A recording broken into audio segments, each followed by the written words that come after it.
Olá, pessoal. Hoje a gente vai conversar um pouquinho sobre um tema muito comum, que é o transtorno de déficit de atenção e hiperatividade. Quando a gente pensa no transtorno de déficit de atenção, a gente sempre pensa naquela criança que é, é desatenta, não fala nada, mais quietinha, tem tido problema no colégio. Mas o déficit de atenção e a hiperatividade, essa doença é muito mais complexa. É uma doença que acomete vários setores e cada criança de uma forma diferente. Ela pode ter hiperatividade, ela pode ter o problema atencional, ou ela pode ter as duas formas combinadas, que gera grandes prejuízos para aquela criança. Então, quando a gente pensa no tratamento, quando a gente pensa num diagnóstico, é importante, primeiro, a gente definir qual a dificuldade dessa criança. É uma criança muito hiperativa, que não para, agitada, ou é aquela criança quietinha, que não dá problema nenhum, mas em compensação não consegue acompanhar a turma, começa a ter alterações de humor, fica um pouco mais para baixo, porque ninguém também fica feliz de estar passando por essas dificuldades. Então, é importante a gente nortear, a gente valorizar a queixa da criança, porque muitas das vezes a gente valoriza muito, a gente busca ajuda para aquela criança que é bem agitada, ela é inquieta, ela gera problemas no colégio, mas e aquela criança que é mais quietinha, que não dá problema nenhum, que é super tranquila, que as pessoas gostam, os professores falam bem, às vezes assim, nas reuniões de classe, os professores falam, não tem nada para falar em relação a ela, porque é uma criança quietinha, mas ela não está alcançando os objetivos apresentados, as notas não estão vindo. Por quê?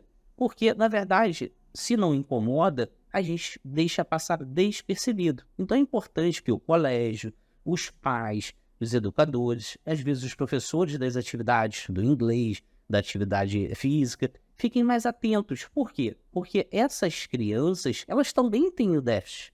Não é de hiperatividade, mas o déficit de atenção, ele gera prejuízos para a gente.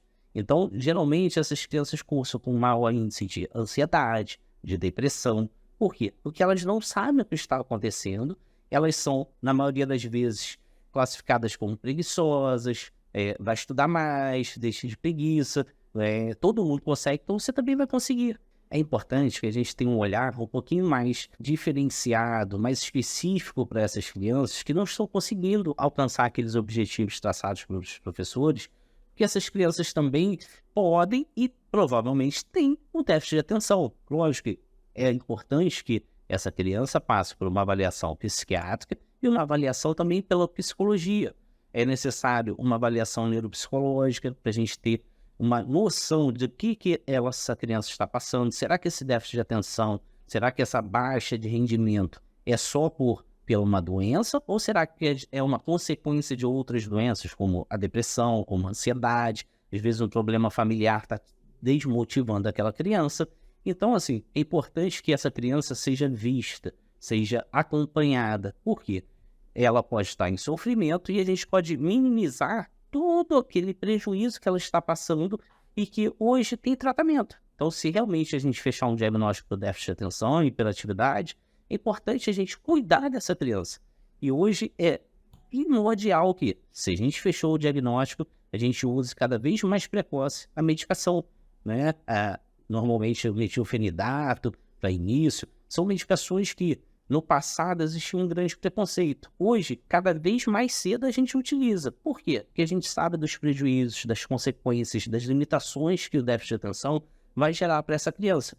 Então é importante demais que a gente cuide delas e que, com esse olhar atento, a gente previna outras doenças, a gente utilize esse potencial dessa criança e não desperdice ele.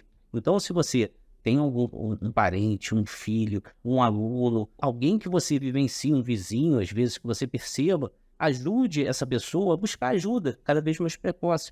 Um psiquiatra infantil, um neuropediatra, um psicólogo especializado em TDAH, porque com isso a gente vai poder dar um suporte muito maior para essa criança e evitar muitos sofrimentos. Isso é só uma dúvida muito constante que surgiu no nosso consultório, eu acho importante abordar com vocês e que vocês se inscrevam no nosso canal, porque toda quinta-feira a gente tem vídeos novos para vocês, com dúvidas e dificuldades que todos vivenciamos no nosso dia a dia.